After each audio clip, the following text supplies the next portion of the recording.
Hello friends, तर स्वागत आहे तुमचं आपली या यूट्यूब चॅनलवरती. मित्रांनो, चॅनलवर नवीन असाल तर चॅनलला सबस्क्राईब करा आणि अशाच नवनवीन अपडेट्स पाहत राहा.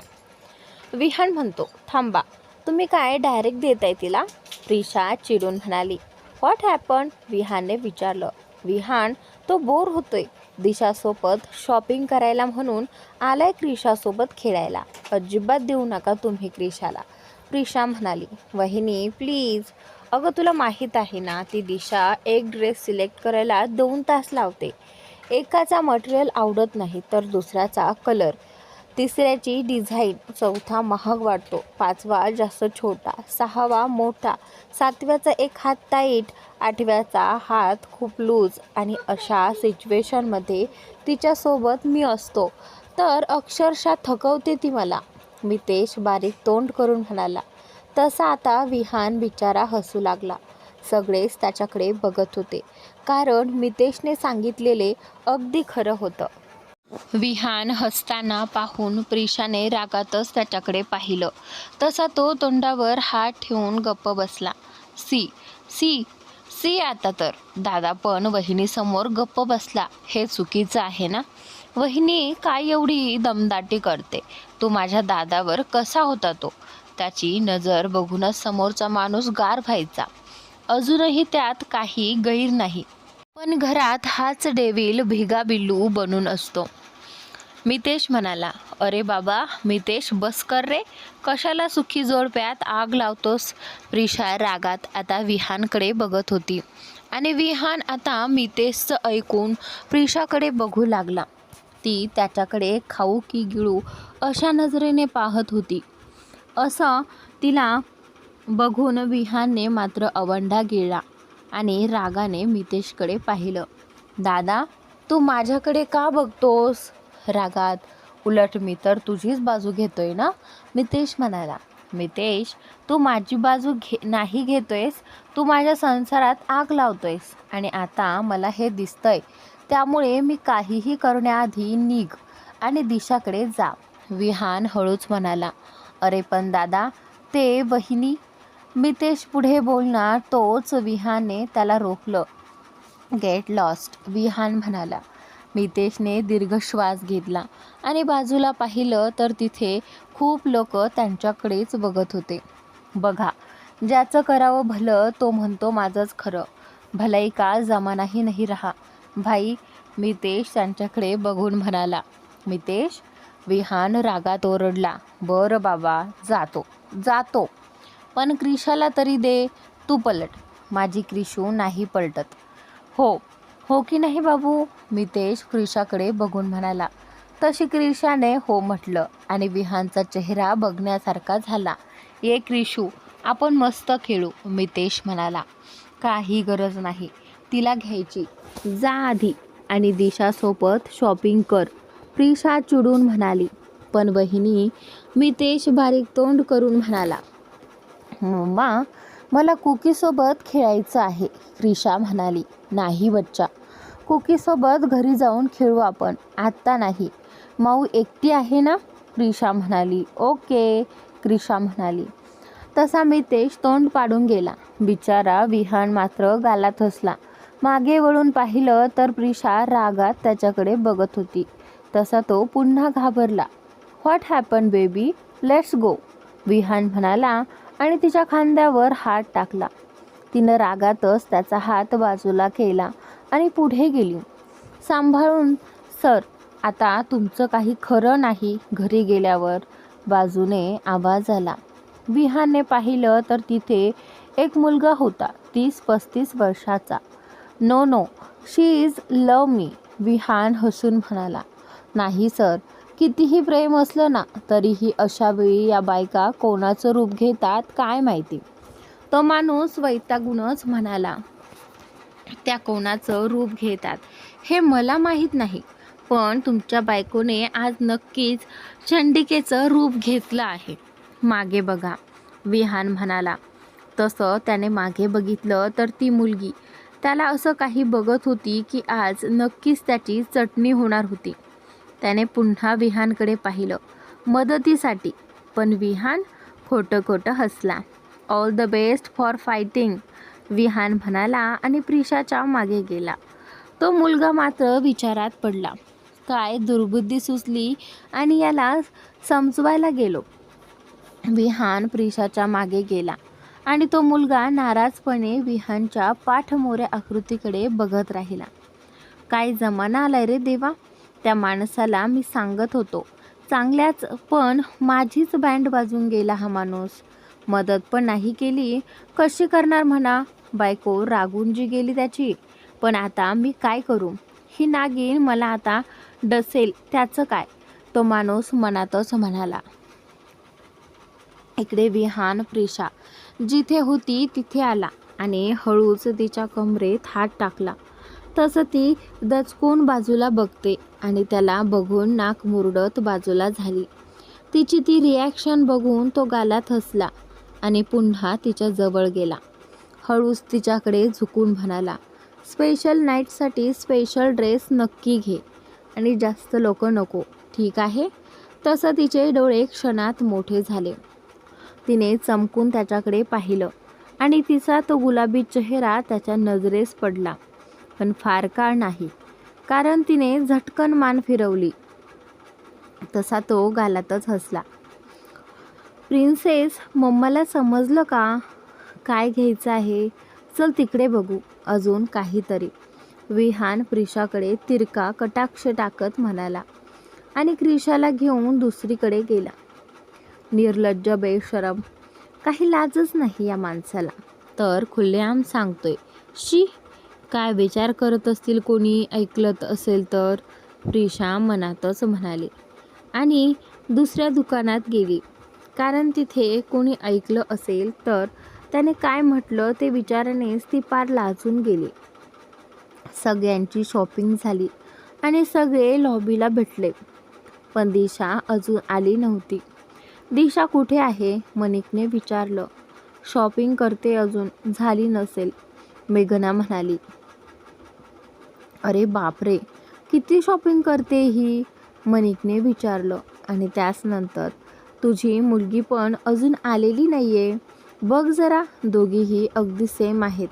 हे आवडत नाही, याचा रंग बरोबर नाही, याचं डिझाईन चांगलं नाही, हे जास्त डार्क आहे, वगैरे वगैरे, मेघना म्हणाली. तसा विहान गालात हसला आणि प्रिशाने ते चांगलंच नोटीस केलं. तिने रागीत नजर त्याच्यावर टाकली आणि क्रिशाकडे बघितलं. क्रिशू, मी आलेच. हा माऊ आणि दीदीला बघून तू थांब, प्रिशा म्हणाली आणि जात होती तेव्हा विहानने तिचा हात पकडला. No need, I will call her, Vihaan म्हणाला आणि तिला कॉल करत होता, पण ती उचलतच नव्हती. शी इज नॉट आन्सरिंग, विहान म्हणाला. आणि त्यानंतर मी बघते, सोडा, प्रिशा म्हणाली आणि निघून गेली. ती रागात गेली होती हे त्याने बरोबर ओळखलं. त्याने मनिकला इशारा केला. मनिकने तसं क्रिशाला घेतलं. विहान प्रिशाच्या मागे मागो गेला. विहान पळतच आला आणि समोर ती जात होती तिला हाताने खसकन ओढलं आणि बाजूला असलेल्या ट्रायल रूमकडे शिरला आणि दरवाजा बंद केला. प्रिशाला काही क्षण कळलंच नाही की काय झालं ते, पण आता तिने वर पाहिलं तर समोर विहान होता, ज्याने तिला भिंतीला टेकून तिच्या दोन्ही बाजूला हात घट्ट रोवले होते. त्याला असं बघून तिने एक अबंडा गिळला आणि त्याला बाजूला करू लागली, पण तो कसला बाजूला होतोय, त्याचा हात पण जरा हलला नाही. विहान, बाजूला व्हा, मला बघू द्या दिशा तानिया कुठे आहेत ते, प्रिशा म्हणाली. Why are you angry with me, त्याने विचारलं. आणि त्यानंतर आणि आता तिने त्याच्या डोळ्यात पाहिलं आणि मग मान फिरवली. हां, मी कोण आहे तुमच्यावर रागवणारी, प्रिशा म्हणाली. तसं त्याने तिची हनुवटी पकडली आणि तिचा चेहरा आपल्याकडे केला आणि झटकन तिच्या ओठांवर आपले ओठ टेकवले. तशी ती जागच्या जागीच गार झाली. आणि त्यानंतर सध्या आपल्यासोबत काय चालू आहे हेच तिला कळेनासं झालं. इतकी ती गुंग झाली होती.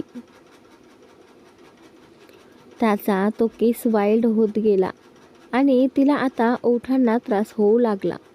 तिने त्याच्या छातीवर हात ठेवून त्याला बाजूला करण्याचा प्रयत्न केला, पण तो बाजूला होतच नव्हता. उलट तिला अजून जवळ ओढत होता. एका दीर्घ केसनंतर त्याने तिला सोडलं. तसं ती खोकू लागली. त्याने आपल्या हाताने ओठ पुसले आणि तिच्याकडे पाहिलं. तिचे ओठ चांगले सुजले होते. तिने स्वतःला शांत केलं आणि आता रागात त्याच्याकडे पाहिलं तर तो तिलाच बघत होता. हे काय केलं तुम्ही? तिने विचारलं. काय केलं? त्याने उलटे तिलाच प्रश्न केला. बापरे, करून सवरून उलटं विचारता? मी काय केलं म्हणून? तिने आश्चर्याने विचारलं. आणि त्याच नंतर हे वाक्य ती इतक्या भोळेपणाने बोलली होती की त्याला हसूच आलं, पण त्याने कंट्रोल केलं. Baby, you know how much I love you. Then why are you angry with me? त्याने तिच्या गालावर हात ठेवून विचारलं. पण आता ते वाक्य ऐकून ती पाघळली. बिचारी प्रेमच त्याच्यावर इतकं करत होती. विहान, तुम्ही हे असं बोलता आणि मग मला तुमच्यावर रागवताच येत नाही. जा बाबा, ती गाल फुगून म्हणाली. तसा तो पण हसला आणि तिला मिठीत घेतलं आणि तिच्या कपाळावरती ओठ टेकवले. हॅलो, आत कोणी आहे का? दरवाजा उघडा. किती वेळ? बाहेरून आवाज आला. तशी प्रिशा दचकून बाजूला झाली आणि दरवाजाकडे पाहिलं. आता तिची बोबडीच वळली होती. झालं? आता काय करायचं आपण? विहान, आपल्याला कुणी एकत्र पाहिलं ना तर झालं कल्याण. काय विचार करतील? प्रिशा बोलतच सुटली होती. आपण रोमॅन्स करत होतो, विहान म्हणाला. आणि त्याच नंतर काय? तिने त्याच्याकडे प्रश्नार्थक नजरेने बघत विचारलं. आणि त्यानंतर तूच बोललीस ना, काय विचार करतील? तर मी सांगितलं रोमॅन्स करत होतो, हाच विचार करतील, विहान बिनधास्तपणे म्हणाला. विहान, तुम्हाला ना लाजच नाहीये. तुम्ही ना खूप आगाऊ झाला आहात. तुम्हाला नीट करायला हवं, प्रिशा म्हणाली. Then start, I am ready. Vihaan पुढे होत म्हणाला. शी, बाजूला व्हा, आगाऊपणा करू नका, प्रिशा म्हणाली. आणि त्यानंतर तरीही तो काही तिला सोडत नव्हता. त्याच्या अशा वागण्याने ती लाजून लाल झाली होती. पण आता बाहेर कोणीतरी आवाज देते म्हणून ती विचारात पडली. आणि त्याच नंतर डोंट स्केर्ड, काही नाही होणार. तो हळूच तिच्या मानेवर ओठ फिरवत म्हणाला. मिस्टर मजनू, हे चेंजिंग रूम आहे, तुमचं बेडरूम नाही.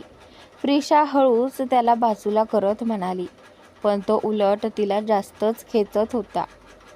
हॅलो, कोण आहे आतमध्ये? दरवाजा उघडा, नाही तर सेक्युरिटीला सांगून बाहेर काढू. बाहेरून आवाज आला. विहान, सोडा ना, प्रिशा म्हणाली. आणि आता मात्र तो पुरता वैतागून गेला आणि बाजूला झाला आणि रागात दरवाजाकडे पाहिलं. I am Vihaan Dixit, don't disturb me, म्हणाला विहान आतून. तसा बाहेर असलेला मॅनेजर थोडा गोंधळून गेला, पण तो पुढे आला.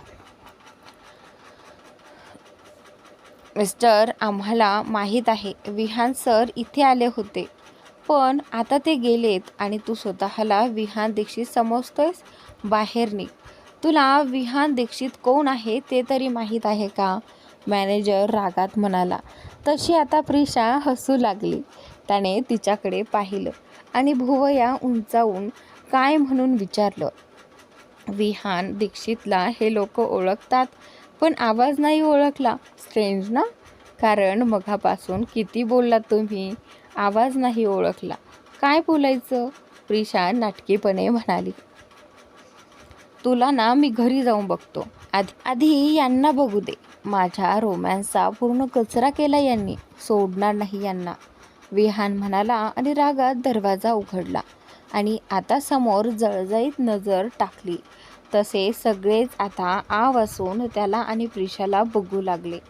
शॉपिंग सगळ्यांची अगदी मनाप्रमाणेच झाली होती आणि सगळे घरी आले होते. मनिक, मेघना, तानिया आणि मनोहर रावांसोबत पॅकिंग करून दीक्षितला वर येणार होते. इकडे मितेश आणि दिशा रूममध्ये आले. दिशाने सगळ्या शॉपिंग बॅग बेडवर ठेवून फ्रेश व्हायला गेली. ती फ्रेश झाली आणि बाहेर आली तर मितेश फोनवर बोलत होता आणि त्यानंतर ती त्याच्या जवळ गेली आणि तिला समजलं तो हसतोय. तिला आश्चर्य वाटलं म्हणून तिने इशाऱ्यानेच कोण म्हणून विचारलं. आकाश. अरे ही बघ आली दिशा, बोल तिच्याशी, मितेश म्हणाला. आणि आकाशचं नाव ऐकून दिशाची कळी खुलली, कारण खूप दिवस झाले ते लोक ना भेटले होते ना बोलणं झालेलं. तिने फोन घेतला तसा मितेश तिच्या मागे आला आणि तिच्या कमरेत हात घालून तिच्या मानेवर हळूच ओठ टेकून हनुवटी ठेवली आणि शॉट उभा राहिला. हॅलो आकाश, दिशा म्हणाली. हॅलो डार्लिंग, कशी आहेस तू, आकाश म्हणाला. आणि त्यानंतर हट रे, आता आठवण आली तुला माझी, म्हणे कशी आहेस, दिशा म्हणाली. डार्लिंग, आठवण यायला विसरायला हवं ना, आणि आपली मैत्री लाखात नाही करोडात एक आहे, तुला कसं विसरू मी, आकाश म्हणाला. गप्प खोटारडा, समोरच्याला कसं वेड्यात काढायचं हे तुला चांगलंच माहिती आहे. माझी मैत्रीण कुठे आहे ते सांग, दिशा म्हणाली. तुझी मैत्रीण आत्ताच बाहेरून आली आहे, ती फ्रेश होते, आकाश म्हणाला. कुठे गेले रे, दिशाने विचारलं. तेच सांगायचं आहे आणि म्हणूनच फोन केलाय. संध्याकाळी तुम्ही दोघेही घरी या, तो मॉन्टी, मयंक, प्रिशा पण येत आहेत, लवकर या, मी मितेशला सांगितलं आहे, आकाश म्हणाला. ठीक आहे, येतो आम्ही संध्याकाळी, दिशा म्हणाली. आणि मग इकडच्या तिकडच्या गप्पा करून दिशाने फोन ठेवला. तसं मितेशने तिच्या कमरेत दाब देऊन तिला झटकन खेचून स्वतःकडे वळवून घेतलं. तशी ती अनपेक्षितपणे ओढल्याने ती दचकली आणि मितेशकडे पाहिलं आणि नजरेनेच काय म्हणून विचारलं. उत्तरादाखल त्याने तिच्या कपाळावर ओठ टेकवले. तशी ती गोड हसली. I love you sweetie, Mitesh म्हणाला. आज नवऱ्याचं प्रेम उतू का चाललंय, दिशाने विचारलं. ते खूप आधीपासून उतूच जाते, मितेश तिला अजून जवळ ओढत म्हणाला. तशी ती लाजली. मितेशने तिची हनुवटी पकडून वर केली आणि तिच्या ओठांवर ओठ टेकवले. तशी दिशा एकदम स्थिर झाली. तिचे हात त्याच्या छातीवर गेले आणि ती त्याला बाजूला करू लागली. पण तो कसला बाजूला होतोय. त्याने तशीच तिला उचलून आपल्या दोन्ही हातात घेतली आणि आत आला, पण ओठ विलग नाही केले. तिचा ऊर आता जोरात वर खाली होऊ लागला. असली लाजली होती ती. मितेश तिला घेऊन खाली बेडवर पडला आणि ओठ विलग करत तिच्याकडे पाहिलं. तिचे गाल टोमॅटोपेक्षाही लाल झाले होते. दोन प्रेमजीवांचे डोळे एकमेकांना भिडलेले आणि ती त्या नजरेनेच त्याच्यावर आपली जादू करत होती. तिनं नकारार्थी मान हलवत मागे सरकू लागली. तसा मितेश गालात मिश्किलपणे हसला आणि तसाच गुडघ्यावर बसत तिला ओढून आपल्या मिठीत घेतलं. तशी आता ती त्याच्यावर होती आणि तो खाली. तिनं त्याच्या छातीवर दाब देऊन त्याला लांब करण्याचा प्रयत्न केला, पण त्याने तिला अजूनच जवळ ओढलं आणि हळूच हात वर करत तिचे केस कानामागे केले. तिचे डोळे आपोआप बंद झाले आणि त्याच्या शर्टवर तिचे हात घट्ट झाले. त्याने हळूच तिच्या मानेवरून सरकन ओठ फिरवले. तशी ती क्षणात गार झाली. अंगावर काटा आला तिच्या. तिने पूर्ण जोर लावून त्याच्यावरून उठली आणि सरकून जात होती की त्याने पुन्हा तिला ओढलं आणि आता तिच्यावर आला आणि ब्लँकेट ओढून घेतलं आणि आता दोघे एकरूप झाले. संध्याकाळचे 4 वाजले होते. प्रिशा उठली आणि बाजूला बघितलं तर विहान आणि क्रिशा दोघेही अगदी शांतपणे झोपलेले. विहाननं तिला कुशीत घेतलं होतं आणि ती पण अगदी निरागसपणे शांत झोपलेली. प्रिशा दोघांना बघून गोड हसली आणि पुढे होऊन खाली झुकून दोघांच्या कपाळावर ओठ टेकवले. ती उठली, फ्रेश झाली आणि दरवाजा बंद करून खाली आली. खाली कोणीही नव्हतं.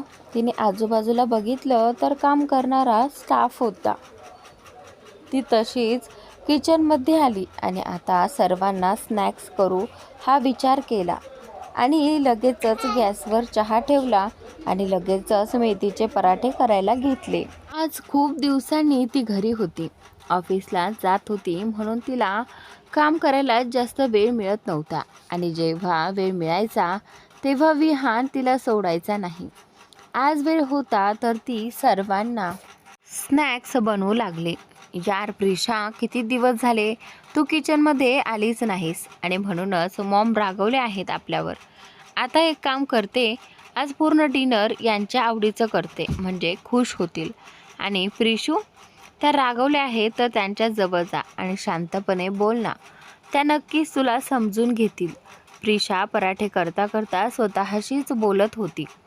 तिने पराठे लाटायला घेतले आणि स्वतःशीच हसू लागली. कारण लग्नाच्या आधीचे आणि लग्नानंतरचे दिवस तिला आठवले होते. किती काय काय करायची ती विहानसाठी, घरच्यांसाठी. पण आजकाल त्यातलं काही जमत नव्हतं. पण तरीही विहानचं प्रेम कमी झालं नव्हतं. ते तितकंच होतं किंवा त्याहूनही अजून जास्त. आता करत होता तो तिच्यावर प्रेम. पण तो विचार करता करता तिला पुन्हा एकदा ते दिवस आठवले ज्यात मानव शर्वरी होते. आणि मानव आठवताच तिचे डोळे पुन्हा भरून आले. तिला तो दिवस नीट आठवत होता. आजही ज्या दिवशी विहानने प्रिशाला डेटवर नेलं होतं आणि ज्या कारने ते गेलेले त्याच कारचा ड्रायव्हर मानव बनला होता. आणि त्याच दिवशी मध्यरात्री 2-3च्या सुमारास त्याने तिला कॉल केला होता आणि आत्महत्या केली होती. तो दिवस आठवून ती कठोर झाली आणि तिला आठवलं मानव आणि त्या सगळ्यांनी तिला किती त्रास दिला होता. आणि त्याचबरोबर विहानचं न संपणारं प्रेम आणि विश्वास. ती मंद हसली आणि डोळे पुसत काम करू लागली.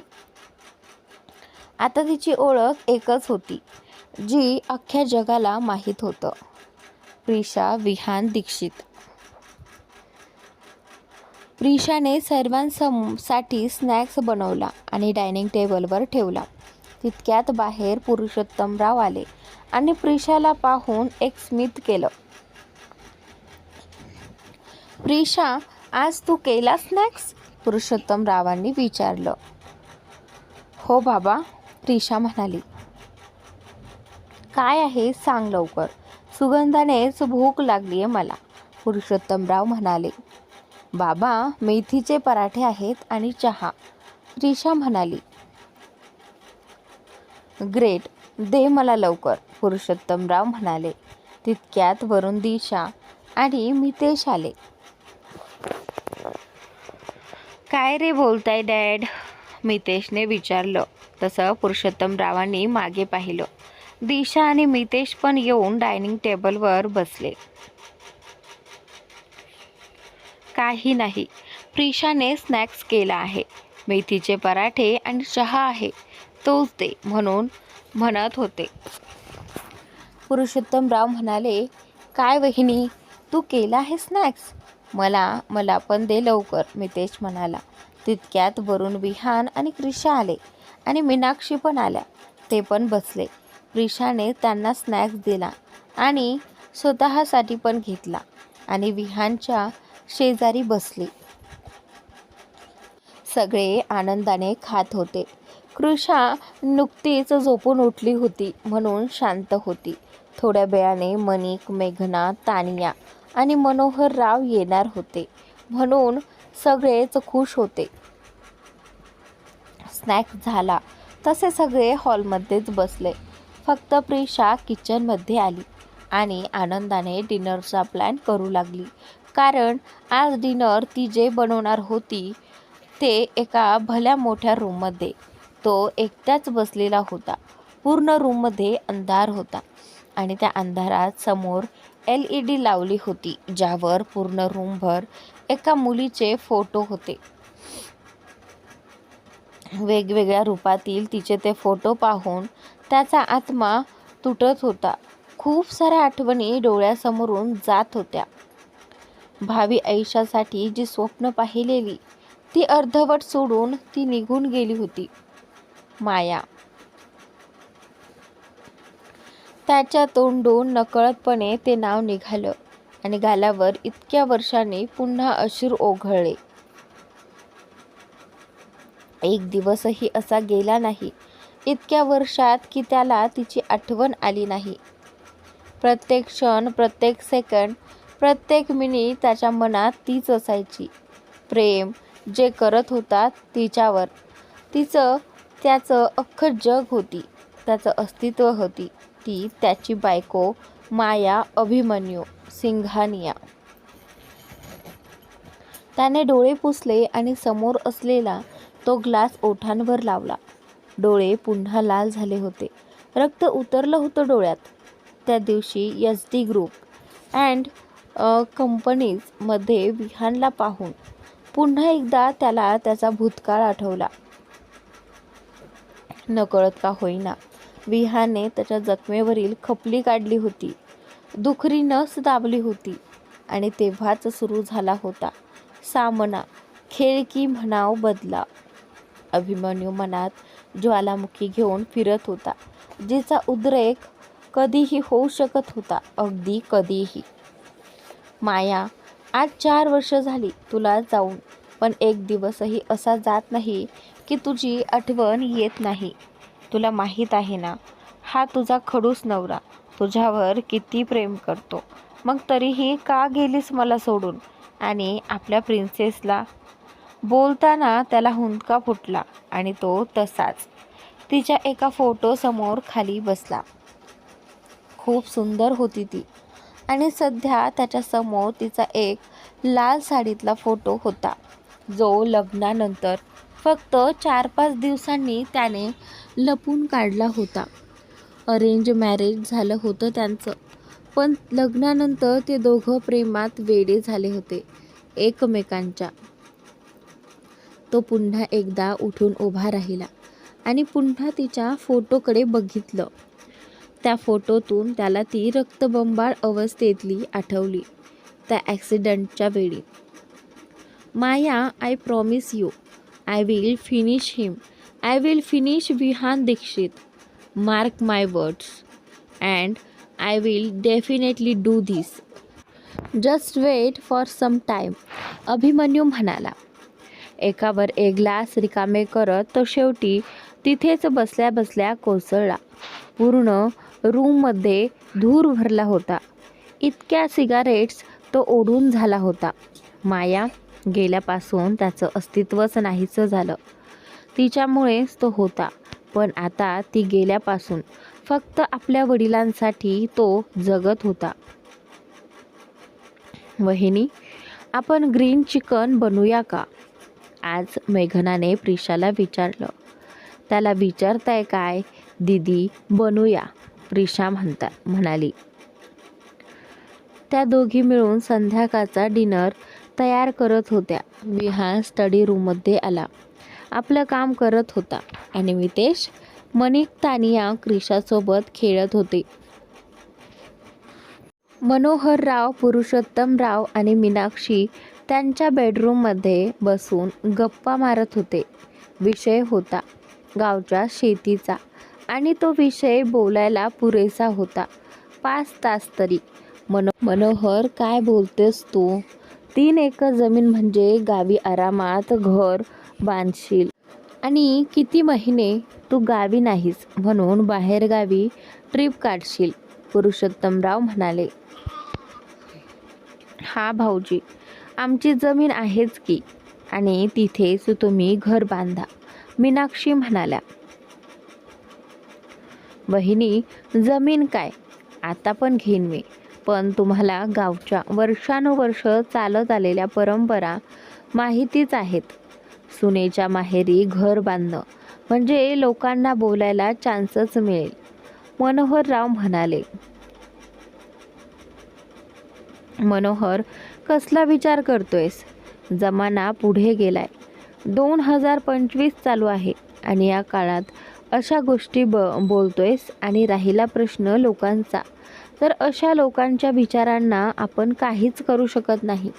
याहून जास्त तर असे लोक आपल्या मुलांना पण तेच शिक्षण देतात जे पूर्णपणे चुकीचं आहे. मेघना, तुझी सून कमी, मुलगीच जास्त आहे आणि मुलीच्या बापाने दुसरीकडे का जायचं? पुरुषोत्तमराव म्हणाले. पुरू, अरे बास, विषय बंद. तू जमीन घेतोयस, आपण मुलांना सरप्राईज देऊयात.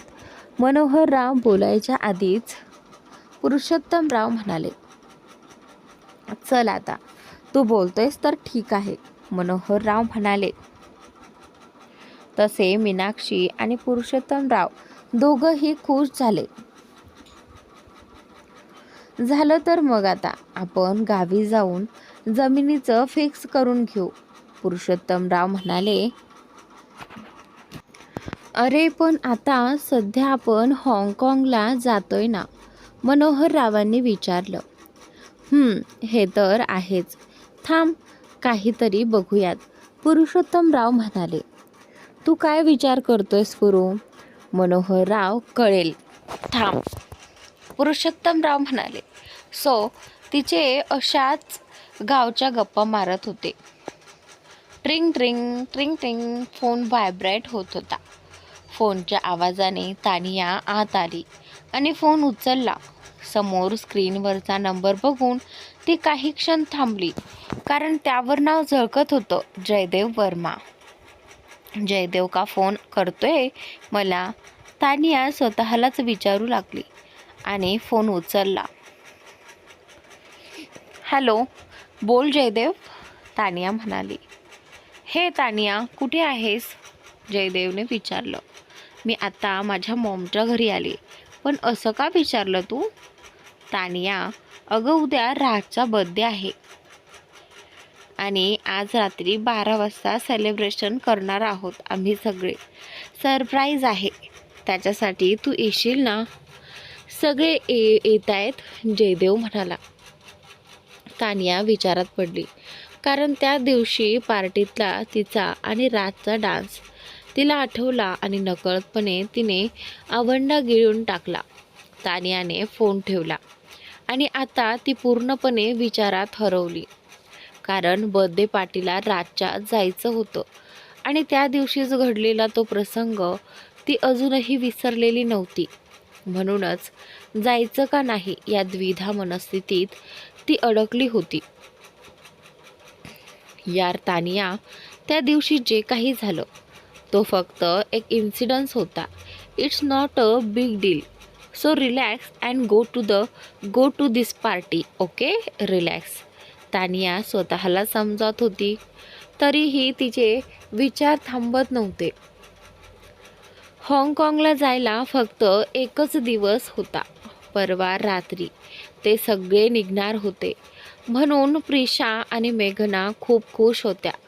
काय पॅक करावं आणि काय नाही हे त्यांना कळत नव्हतं. प्रिशा जास्त खुश तर क्रिशासाठी होती, कारण विहान ती क्रिशाला जास्त वेळ देत नव्हती. कामाच्या ओघात आता जात होते तर तिला दोघंही वेळ देणार होते, तिच्यासोबत खेळणार होते आणि म्हणूनच प्रिशा खूप खुश होती. तिनं सगळी पॅकिंग केली आणि बॅग बाजूला ठेवली आणि एक मोठा श्वास घेतला. 2 बॅग होत्या त्यांच्या. एक बॅगमध्ये प्रिशा आणि क्रिशाचे कपडे होते, तर दुसऱ्या बॅगमध्ये विहानचे कपडे होते, मेडिसिन्स आणि क्रिशाला लागणारा हलका फुलका खाऊ. तिनं कपाळावरून हात फिरवला आणि फ्रेश व्हायला गेली. क्रिशा खाली खेळत होती. मितेश आणि दिशा आत्ताच बाहेर गेले होते आणि ते उशिरा येणार होते. दुसरीकडे मितेश आणि दिशा कारमध्ये होते. मितेश ड्रायव्हिंग करत होता. खूप दिवसांनी आपल्या फ्रेंड्सना भेटणार म्हणून दोघंही खुश होते. खरंच म्हणतात ना, एकदा कॉलेज संपलं आणि आयुष्याला सुरुवात झाली की मित्रमैत्रींना वेळ देता येत नाही. ऑफिस घर यातच माणूस थकून जातो. तेच झालं होतं त्याचं. आणि आता तर सगळ्यांची लग्न झालेली, फक्त मॉन्टी राहिला होता. त्याचंही लग्न 6 महिन्यात होतं. फायनली लव्ह मॅरेज न होता अरेंज मॅरेज होणार होतं त्याचं. पण आता सगळे आकाश आणि कविताला भेटायला आकाशच्या बंगल्यावर चालले होते. मितेशने कार एका टुमदार बंगल्याच्या आत घेतली आणि पार्क करून दिशा आणि तो दोघेही खाली उतरले. मितेशने दिशाकडे पाहिलं आणि मग दोघंही आत जाऊ लागले. दिशाने बेल वाजवली आणि काही क्षण थांबली. दरवाजा उघडला आणि समोर बघितलं तर आकाश होता. आकाशला पाहून दोघांच्याही चेहऱ्यावर आनंद ओसंडून वाहत होता आणि सेम परिस्थिती समोर उभ्या आकाशची होती. आकाश डायरेक्ट पुढे झाला आणि त्याने मितेशला घट्ट मिठी मारली. मितेशने पण आपली मिठी घट्ट केली. दोघांचेही डोळे पाणावले होते. अर्थातच खूप महिने झाले होते दोघांना भेटून. त्या एका मिठीतच खूप साऱ्या आठवणी ताज्या झाल्या होत्या. कॉलेजच्या पहिल्या दिवसापासून ते शेवटपर्यंतच्या अनंत आठवणी होत्या. त्यांच्या त्या सगळ्या डोळ्यासमोरून एका क्षणात गेल्या. थोड्या वेळाने दोघं बाजूला झाले. मितेशने दिशाकडे पाहिलं तर ती बारीक तोंड करून त्यांच्याकडे बघत होती. तसा आकाश आणि मितेश गालात हसले. आकाश पुढे झाला आणि त्याने तिलाही मिठी मारली. तशी ती गोड हसली आणि त्याच्याभोवती हात घट्ट केले. ऑफकोर्स तिचा मित्र कमी, तो भाऊच जास्त होता. तर मित्रांनो, आजचा भाग इथेच संपतो. पुढील भाग पाहण्यासाठी चॅनलला सबस्क्राईब नक्की करा.